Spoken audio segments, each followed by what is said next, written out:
Ahora seguimos, tiene la palabra el diputado Kicillof. Bueno, muchísimas gracias. Muchas gracias. No, lo primero que me parece que vale la pena repasar y que es central para hacer las preguntas y para evaluar correctamente y apreciarlo en la saga de los acontecimientos a este proyecto que hay, a los acuerdos o preacuerdos a los que se ha llevado. Lo primero que tenemos que ponernos de acuerdo es por qué llegamos acá. Y yo creo que hay unas premisas que ha mencionado recién el ministro Pratgay, que también lo ha dicho Macri en su inusualmente agresivo discurso de Asunción y realmente excluyente para muchos de nosotros ese discurso de Asunción de un presidente, pero que en todo sobrevolaba una idea que yo la sintetizo mejor con otro funcionario actual del gobierno, Carlos Melconian, que había dicho: me opongo a que estos fondos se los llame buitres, son tipos de buena voluntad que compraron títulos para ahorrar.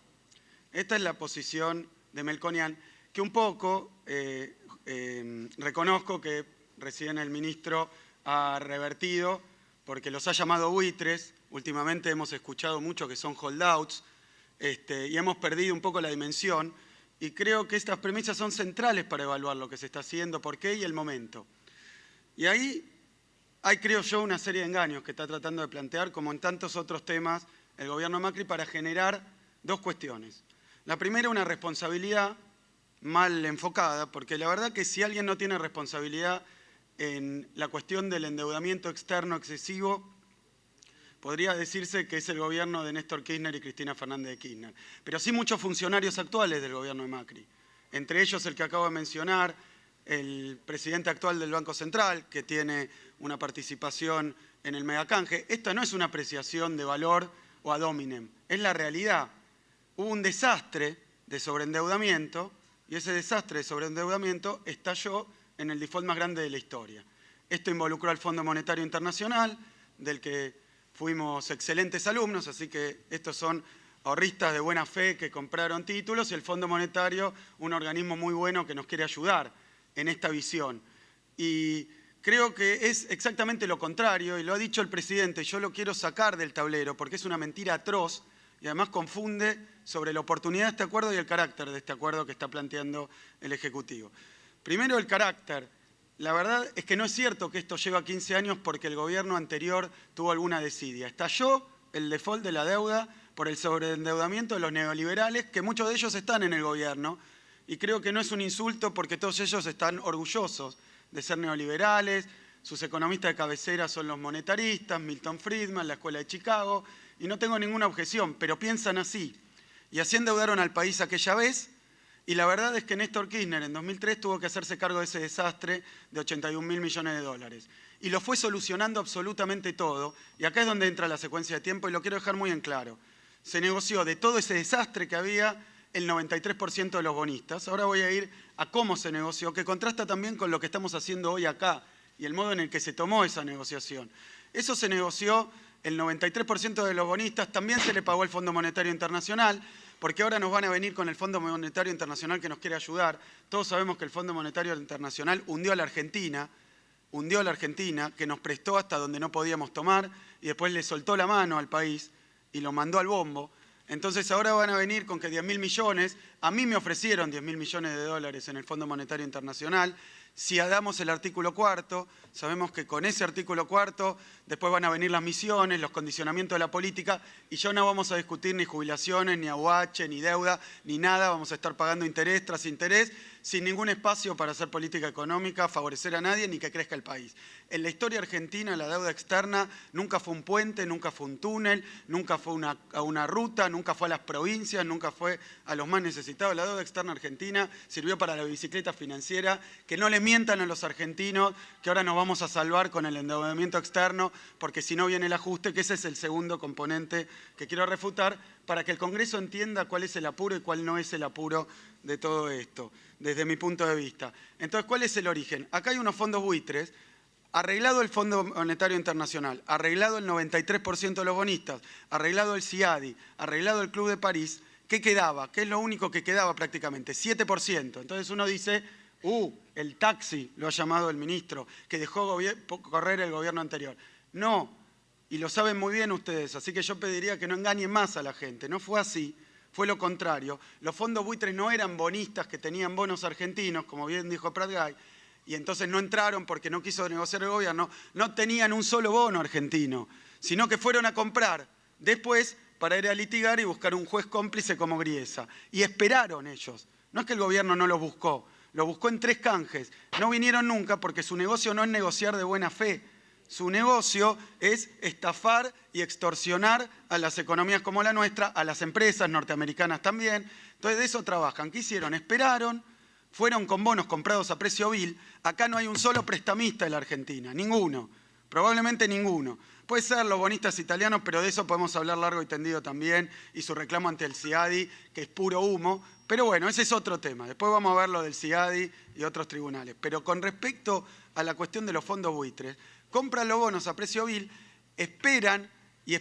compran en 2008. Esta es la información que tenemos, después del primer canje, a 25 guitas, a 25 centavos por dólar, y van a Griesa. Recién en 2010 empieza esta causa pari-passu a moverse. Es decir, que ellos esperaron, no nosotros. El taxi fue la estrategia de ellos y empiezan en 2010. El gobierno argentino, ¿qué hace? Lo que tiene que hacer razonablemente, sostener sus principios de reestructuración que habían funcionado tan bien. Entonces, en lugar de entregarse, decir, aparecieron unos nuevos, vamos, ¿qué pediste? Pago, me lo saco encima, litigamos y litigamos y litigamos para demostrar que los culpables eran ellos, que el problema era en ellos. Llegamos hasta la última instancia, que es la Corte Suprema de Estados Unidos, y nos dio la espalda. ¿Contra la opinión de quién?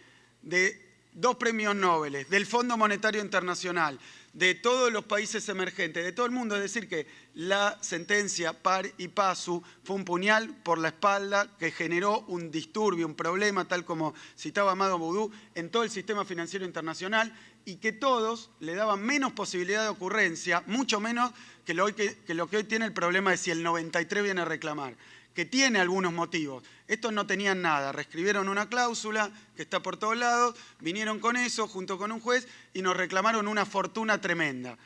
¿Cómo funcionó la negociación del 93%? Para que se entienda también cómo fue la exitosa reestructuración de la deuda argentina. ¿Por qué la llamo exitosa?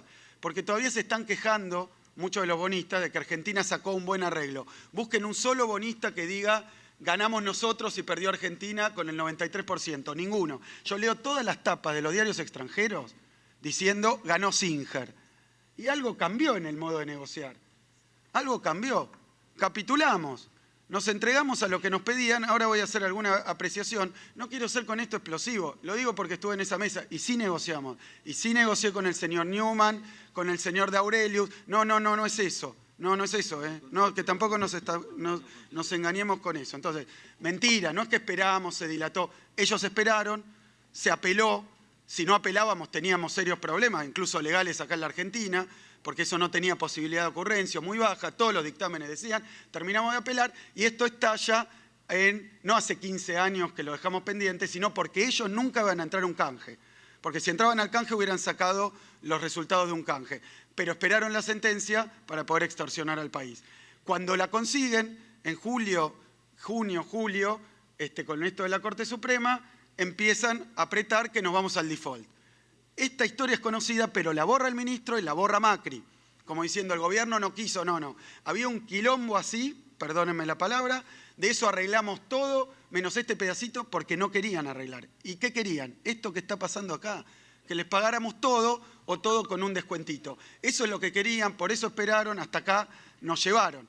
Pero ¿qué diferencia hay con la reestructuración de Kirchner? Que era mucho más complicada. Default más grande del mundo, 100%, ahí sí que no nos prestaba nadie. ¿Qué criterios usó el expresidente Kirchner? Bueno, 2 criterios, yo puedo nombrar los de las Naciones Unidas, porque usó esos criterios, sustentabilidad, usó el criterio de equidad, de legalidad, de razonabilidad. Pero voy a decir algo más que me parece que es más importante de todo esto, y que sí lo usó Néstor Kirchner, que es que no se desesperó y no le vendió a los argentinos que si no arreglamos esto, nos vamos al tacho. Porque si nosotros vamos a negociar con esa percepción social, estamos mintiendo por un lado, pero además vamos a negociar mal. Vamos a negociar mal. Y entonces, diputado Kicillof, le pido que dejemos las exposiciones y respetemos al...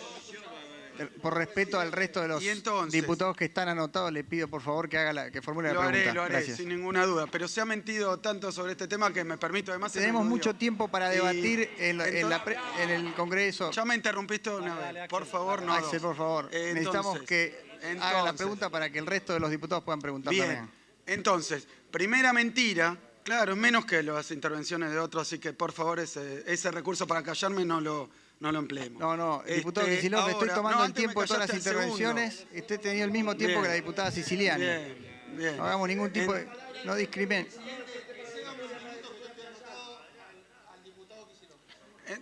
Entonces, le pido que haga la pregunta, diputado. Entonces, ahí hay un engaño muy fuerte. No es así, esperaron. Antes de la Rufo claramente no se podía hacer nada. Y hasta que no aparecieran los MeToo tampoco se podía hacer nada. Es decir, que probablemente hace poco tiempo se han juntado dos condiciones perfectamente razonables para empezar a negociar con los fondos buitres. Que quiero aclarar la otra mentira al respecto, que no es que nosotros no queríamos o no negociamos con los fondos buitres. Aún en esas condiciones de una estafa garrafal, nos sentamos con los fondos buitres. ¿Qué problema hay? Para negociar bien hay que dar tiempo y hay que cumplir la palabra. Hay que darse el tiempo y cumplir la palabra. La ley Cerrojo es la palabra de Argentina. La ley Cerrojo es lo que permitió que el 93% aceptara el acuerdo de la Argentina para que Argentina pudiera seguir creciendo. Si nosotros levantamos la ley Cerrojo y pagamos más o menos lo que quieren, obviamente es muy sencillo. Nada más que vamos a tener problemas hasta de palabra como país, de haberle dicho nosotros, acepten esto porque no le vamos a pagar más. Y como bien dice recién el ministro, pagarle lo mismo que los anteriores no es no pagarle nada, es pagarles un montón, lo mismo que los que confiaron en el país. Nada más que no trae ningún problema legal, nada más que no trae ningún riesgo, nada más que no nos pone de nuevo ante el peso de la deuda. Le pido que formule su pregunta porque usted lleva 10 minutos. Si los oradores tardan 10 minutos, estamos 5 horas de preguntas. Así que le pido por favor que haga la pregunta. Correcto. Entonces, si lo quieren despachar rápido el asunto, entonces yo quiero... Queremos saber cuál es la pregunta, así aprovechamos al ministro. Sí, ahí termino. Por eso, entonces que no me interrumpan, eso es lo que digo, que no me interrumpan. Entonces, el punto siguiente es esto del apuro por cerrar este asunto para contraer más deuda.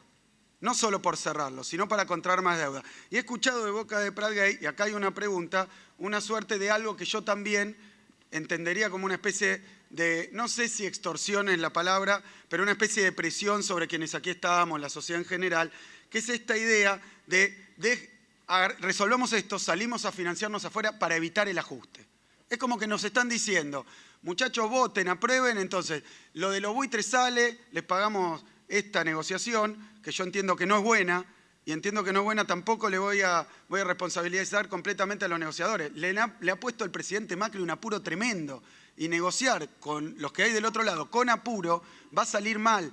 No hay ese apuro. Si ustedes quieren negociar en 2 meses, dicen que 15 los tomaron por la confidencialidad, les habrá quedado 1 mes y medio, es complicado. Pero entonces, lo que yo digo es, la pregunta es la siguiente. Ustedes dicen que a partir de negociar con los buitres se van a conseguir fondos en dólares y que entonces no van a hacer un ajuste que si no harían. Pero ¿por qué quieren hacer ese ajuste? Teóricamente porque si no hay que emitir pesos, teóricamente. Ahora, cuando lleguen los dólares, ¿le van a dar los dólares a los gobernadores o pesos? Van a emitir los mismos pesos si no hacen el ajuste. Es otra mentira. No es verdad que esto es para evitar el ajuste porque no hay pesos. Van a traer dólares, si es cierto que van a hacer esto, y van a darle pesos. Con lo cual, el grado de emisión para sostener el gasto, le pregunto si no es el mismo al final, y si la emisión neta no es igual si no hacen el ajuste. Entonces, yo no sé si el ajuste está vinculado con el endeudamiento. Esa es la primera pregunta. La segunda pregunta, que me parece que también es muy concreto, pero denuncio esta trampa de que si no lo hacemos bajo extorsión, de que si no hay ajuste y hay desastre económico, entonces nosotros vamos a tener todos esos problemas, así que hay que apurarse rapidito y firmar. Yo creo que la otra pregunta tiene que ver con Naciones Unidas, porque ustedes dicen, estamos colgados del mundo, yo me he presentado al G20. En el G20, en los comunicados del G20, ministro, figura el tema buitres. Las Naciones Unidas se empezó a encargar del tema buitre. Ahí hay un conflicto que nunca lo hemos ocultado. en Naciones Unidas es probablemente el único organismo realmente democrático que quede, porque cada país tiene un voto y están casi todos los países. Ahí ganamos por afano y el apoyo a Argentina fue prácticamente unánime, excepto de algunos países de peso en el PBI muy importante mundial, porque son plazas financieras. Y yo entiendo que muchas veces se ponen del lado del acreedor y no de los países deudores. Por eso, algunos de ellos no apoyaron, otros sí, otros se abstuvieron. Entonces yo digo, con ese apoyo unánime que conseguimos en el exterior, de todos los países, de todos los organismos, de los expertos más grandes, nosotros no tenemos una palanca para usar mucho más fuerte que la que se ha usado. Y quiero dejar esto en claro, sí se usa una propuesta en línea con lo que decía Heller, que es muy razonable, que no nos trae ningún riesgo legal, que no nos lleva a esto que ustedes mismos están planteando. ¿Cuánto le vamos a pagar a los otros si se ponen duros si ya Singer se escapó de este acuerdo? Y la ley que presentan da presuntamente facultades para endeudar en montos que desconocemos, pero además para arreglar en condiciones que desconocemos. Y siempre va a ser bajo extorsión, y yo me temo que sí aparezca la cláusula pari passu y de nuevo las injunctions o las cautelares del juez, con uno que venga adentro del 7%. La pregunta es, ¿no tenemos más palanca? ¿Por qué hacerlo a tontas y a locas? Negociar en muy poco tiempo, porque yo también, y quiero decir por último, cuando estuve ahí, me ofrecieron ofertas que eran mejores que estas, Singer, que eran mejores que estas. La vine a decir acá, en ese momento, busquen las declaraciones, yo dije, ofrecieron un descuento, yo estoy dispuesto a discutir si pagar o no pagar en bonos, porque el caso Repsol, por ejemplo, se saldó en bonos, pero el aumento no fue para ellos, sino que se tomó un promedio de cotización. Es muy fácil, eso es una cosa que se puede arreglar técnicamente si uno tiene pericia. Y acá se mete la última pregunta, los bancos. Vamos a tomar 20.000, 15.000 millones de dólares con bancos extranjeros, con condiciones de bancos extranjeros, con un pool de bancos extranjeros que han sido los que han prestado plata a Argentina tan generosamente y nos llevaron a este lío, porque ellos estaban del otro lado muchas veces, pero le vamos a prestar, y esas condiciones en las que le vamos a prestar, esas comisiones que le vamos a prestar, que nos van a cobrar, me parece que se están tratando de camuflar como si fuera una ventaja cuando no lo son. Yo propongo también que emita la Argentina sin bancos intermediarios, que emita la Argentina sin bancos intermediarios y sin comisiones. ¿Por qué no hacerlo? Se puede hacer perfectamente, nos ahorramos ese lío, nos ahorramos la ganancia de los bonos. Pagar en efectivo no es una ventaja, es algo que ellos también querían. Y repito, sí nos ofrecieron mejores tratos, lo que pasa es que no estábamos con este apuro imperioso por cerrar un acuerdo. Negociar con ese apuro, ya está.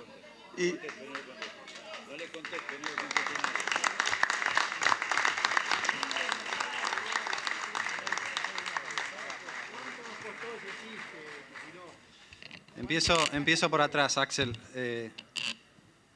Esos mismos bancos son los bancos que vos contrataste para la última emisión de deuda, que después generó el problema en el juzgado de Nueva York, y esos bancos se quedaron con una comisión de más del 1%.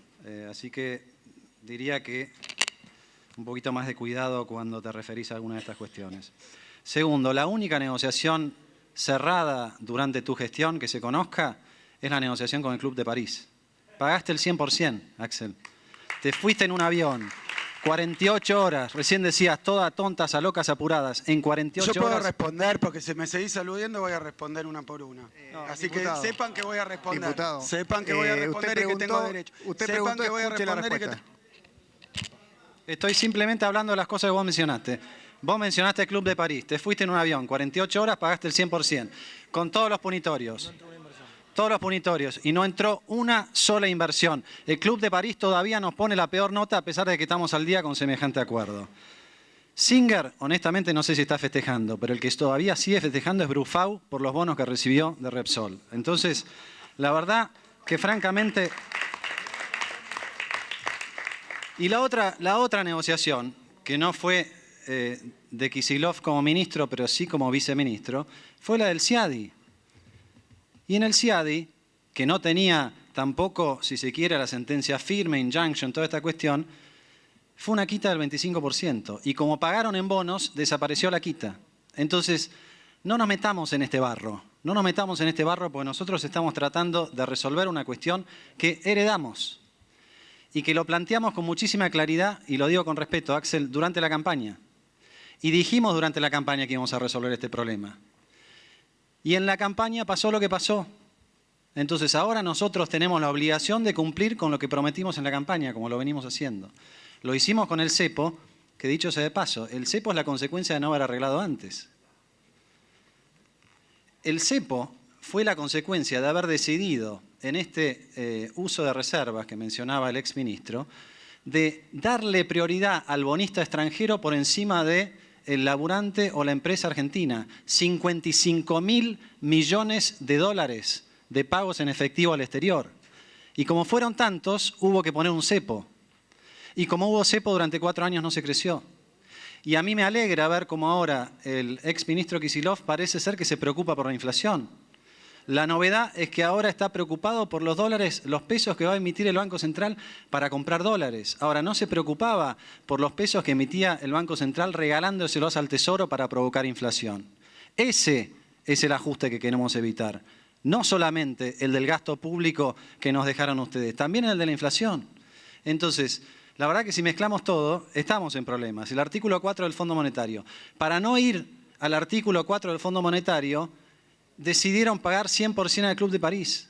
Nos costó 3.600 millones de dólares evitar el artículo 4. Y el artículo 4 lo tenemos de todos modos. Lo acabamos de publicar. El Fondo Monetario nos siguió evaluando durante estos años. Hicimos lo que había que hacer, que no hacía el gobierno anterior. Publicamos los informes. Entonces, la diferencia ahora es que el artículo 4 se va a hacer igual que antes, solamente que nosotros no lo vamos a esconder. Entonces, no mezclemos todas las cosas. Acá la discusión es otra. Las preguntas realmente no sé cuáles fueron. Creo que están más o menos respondidas. Yo celebro que si la emisión, te la repito. Yo celebro que tengamos... Te digo esto, Axel, nomás. Yo estuve en ese lugar cuando vos estabas acá. Nunca pude hablar más de 2 minutos. Nunca. Entonces, tomemos también eso como un ejemplo del cambio de régimen, si se quiere. Cambio de régimen. Y te voy a escuchar todas las veces que haya que escuchar, porque me parece que esta es la manera de construir hacia adelante. La pregunta de la emisión monetaria. Sí. La emisión monetaria ya está hoy ya estaba antes con el déficit fiscal. Nosotros hemos hecho un esfuerzo muy grande para no emitir tanto. Los bonos que podamos traer y colocar en dólares, venderemos los dólares, pero después perfectamente esos dólares, si sobran pesos, se pueden absorber. Una cosa es comprar reservas. Claro, a ustedes no les hace mucha diferencia porque después se las patinaban con los acreedores externos con el verso del desendeudamiento. Pero en la práctica, el balance del Banco Central es muy diferente si estás comprando dólares que si le estás regalando al Tesoro pesos que nunca vas a cobrar. Y cierro con esto. Yo creo que Keynes jamás hubiera dejado pasar todos estos años antes de cerrar con los acreedores. En vez de autoflagelarse diciendo que nos trataban mal, hubiera negociado y hubiera cerrado antes. No al 100%, por supuesto. Bueno, hago una aclaración también con respecto a lo de la negociación.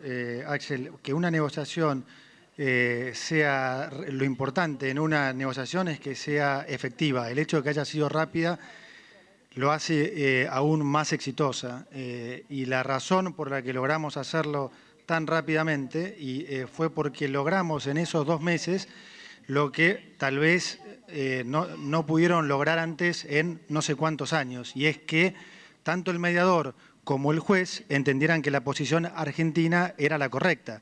Entonces, cuando los propios holdouts o buitres se dieron cuenta que tanto el mediador como el juez ahora estaban de nuestra parte, bajaron sus pretensiones de 100 más gastos al nivel que están viendo allí. Entonces, decir que en 2 meses, cuando de vuelta el mercado mismo planteaba que la solución iba a venir en el segundo semestre del año, probablemente a fin de año, y con una quita del 15%. Vamos a lograr una quita del 38% en 2 meses.